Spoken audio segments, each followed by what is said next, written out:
It's you, it's true, and there's a song or two, hey. Is that enough? Do we need to put it a bit further back, the phone maybe? I don't know. I think we're all right. Shall I put it further back? If someone comes in and sits there, we're like, Oh yeah, sure, yeah. that's probably the most we'll get away with. Yeah. That's So cool. we just have to lean in a bit. Or... Yeah, a little bit. That's okay. Right, I'm going to tell it. I'm here with the very legendary Dan Tredget from Perth, Australia, and we're in London in a Korean place called Bento Bam. Bento Bam. We've already eaten and it was amazing, and we're going to eat some more. So, Couldn't help it. mate, it's really nice to see you. And you, mate, yeah. And I really appreciate that you reached out and asked me to come do this. Check out this teapot. How cool is that? Oh, sweet. Yeah, thanks for having me. Nice. It's been great to catch up again. It's been like 5-6 years, hasn't it? Yeah, man. Yeah. Literally. Yeah, wow. Well, it was really, the best thing was that we had a jam. Oh yeah, that's it. Yeah, I really enjoyed that. With Benson, wasn't it? Yeah. I meant this time. Oh, but yeah. yes, that time. That's Was right. good too. Yeah. Yeah. Having a jam this time. Was This good. time, yeah, of course. Yeah. I know there's more to it because of the busking thing. Oh yeah. So, oh hello. That's not our food. I'm going to tell the camera. Dan is currently busking at every London Underground station, and all of the money goes to the charity Glass Door. Am I right? Yeah, that's homeless it. charity. Yeah. So the obvious question is, why are you doing all of this? Oh yeah. How did it start? Yeah. I think it was just it came from really just. Oh, thank you so much. Nice. It's kind of started from. Yeah. Looks good though. It came about from just playing the content game. So I was posting a lot on like social media, and a lot of it was just kind of in my bedroom. And I was just thinking of ways, how can I get my music out there? How can I just do something that's a bit different to, I suppose, to stand out a bit. And I was getting quite bored of just being in my room all the time when I was making content. So I thought, actually one day, because I teach a bit of guitar as well, I was, one of the students cancelled their lessons. So I thought, what am I going to do to make up for this time? So I thought I'd just go out into the street and go busking. I saw, just from being like friends with you on social media, I saw that you had started busking. So you were busking before you... Because didn't you you said where you were going to bust and you went and bust? Yeah. Before it was for charity? Yeah, so I had done that kind of thing on and off for like this, kind of the 5-6 years I'd been in London.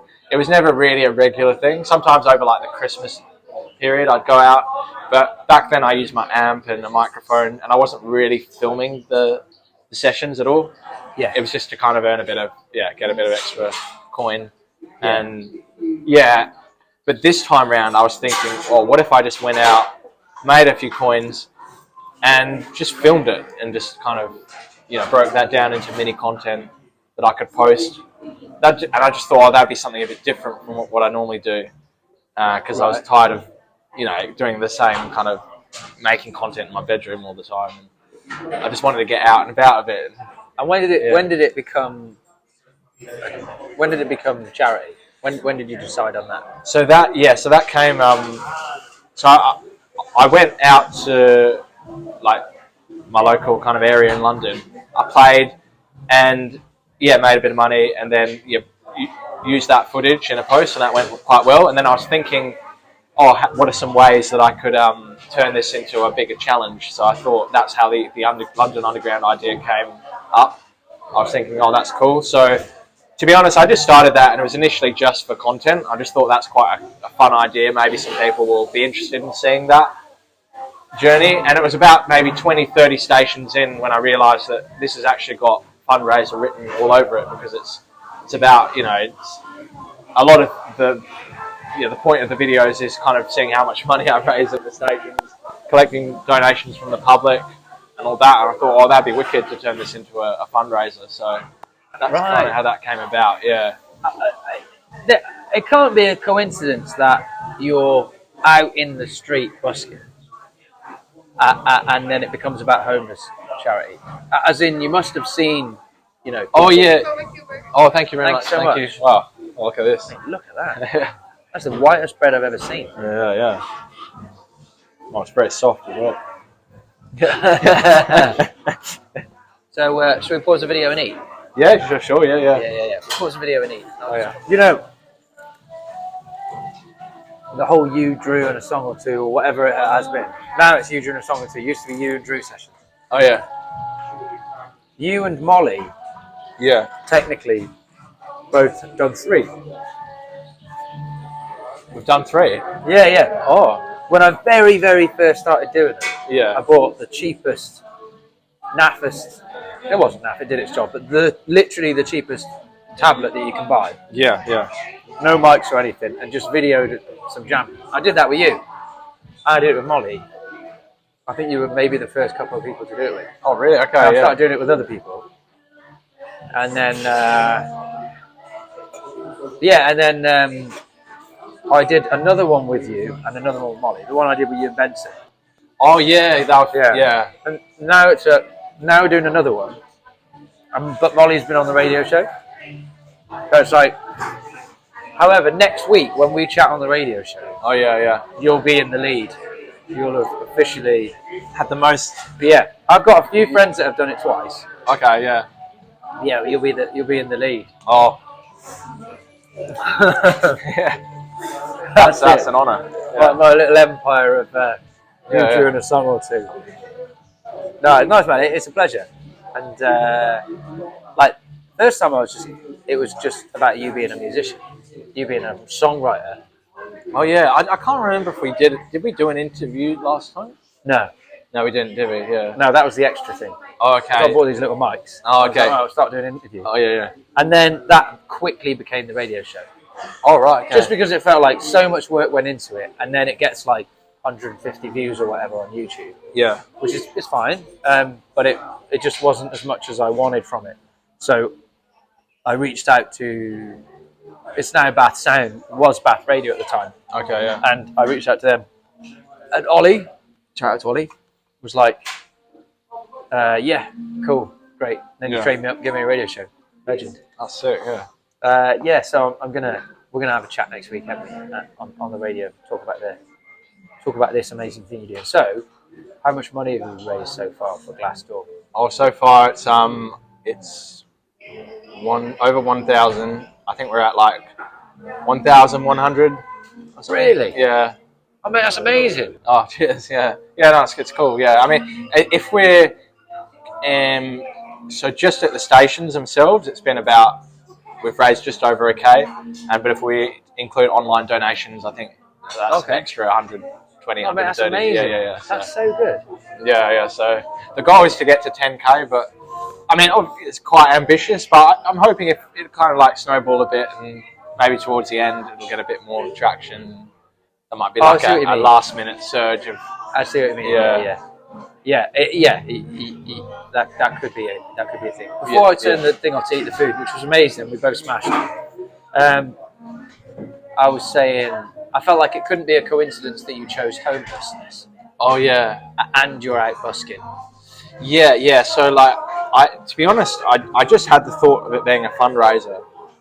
I just didn't know what charity to choose, and right at the beginning, I just didn't really know because I'd never done fundraising before or anything like that. It was all really new to me, and yeah, I just had a look around at different causes, and then I thought, it makes a lot of sense to make it about London, keep it local, and given that the homelessness crisis is a big issue these days, it seemed like very relevant. And yeah, and there's obviously quite a few different charities in the UK, but I chose Glassdoor because they're very much London based and a smaller charity that I think you'll see it, like we did today. You'll see the homelessness and you'll see the issue of it with busking and stuff.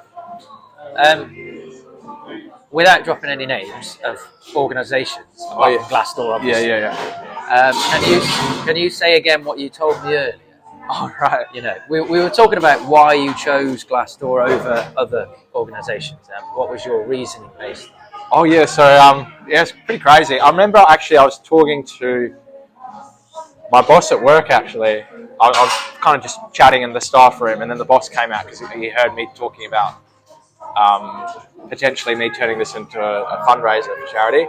And he actually used to work at one of the homeless charities, the big ones, and he said, Thank you so much. he said, you're much better off giving to the smaller ones, because I've worked at one of these big, you know, homeless charity organisations, Right. and that he said, motivated but he said, like, yeah, if you give to them, all your stuff will probably just get tied up in admin, everything you make, and the CEO is, I think, he's earning, he said 150k, maybe even 200k now. And if you go on the UK government website, you can actually check that, and it'll show how much the CEO is earning. And it's just crazy.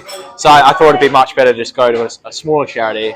And with Glassdoor, I could see on their website, or not on the website, on the UK government website, that no one was earning above 60k. It was a very kind of small charity, whereas all the other ones, they were, you know, in the hundreds of thousands. We're talking like the top executives and CEOs. I suppose that's the thing. When something is profitable, it's just it can be hard to keep ethics right when something's profitable, right? Yeah. But, It's I mean, mate, you know, I know that you're, you know, you don't know 100% what you're going to end up doing in life, career-wise or whatever. yeah. But committing all of this time to an altruistic thing, I just think that, you know, may well take care of itself. Maybe we'll be talking again for the 5th You and Drew session. Oh yeah. And yeah. it'll be about the Dan Tredget charity of London. The homelessness charity of London, or something like that. Oh yeah. You know, and you'll be like, just to let everyone know, I'm on a 5k a year salary. A modest 5k a year. That's it. Yeah. It pays for where you park your car, and that's it. Yeah. That's We'll it. see. Yeah. Never know. That's it, dude. Yeah. So, mate, thanks for this. I don't think we need to really go over too much more. And you know, we've chatted already today, but you were saying earlier that you basically found a home in London, so Oh for yeah. the most part. Yeah. And this is where you'll be probably staying put for now, anyway. Yeah. I think so, for the next few years at least. So, yeah. I mean, that's. Or should I talk more about the home where I live, or just? I don't know. Yeah, if you based want, in London. whatever you think's important. Yeah, I mean, it's. I guess it's just fortunate that where I live and where I work it's all kind of in the evenings, and pretty much. Yeah, and I also teach a bit of guitar as well, and that's in the late afternoons, evenings. So I'm lucky to have work which allows me to have a lot of free time in the day to go out and do this kind of thing. Yeah. And all that came from where you're staying. Pretty much, yeah. It's a student residence, and I've lived there a long time. I've worked there, and to be honest, if I didn't have that job that allowed me to work evenings, then it'd be a lot harder to do this challenge. So Right. Okay. I'm very grateful for that. Yeah. Well, mate, you know, it's nice though, because you recognise that there's fortune. You recognise that you've had good fortune, and I suppose done something with it. So that's super cool. Right, tune in to Bath Sound on Tuesday mornings at 10 o'clock next week. Well, the next one you listen to, Dan will be chatting to me over the phone, and we'll chat about stuff like this. See you then. Goodbye for now. Take care.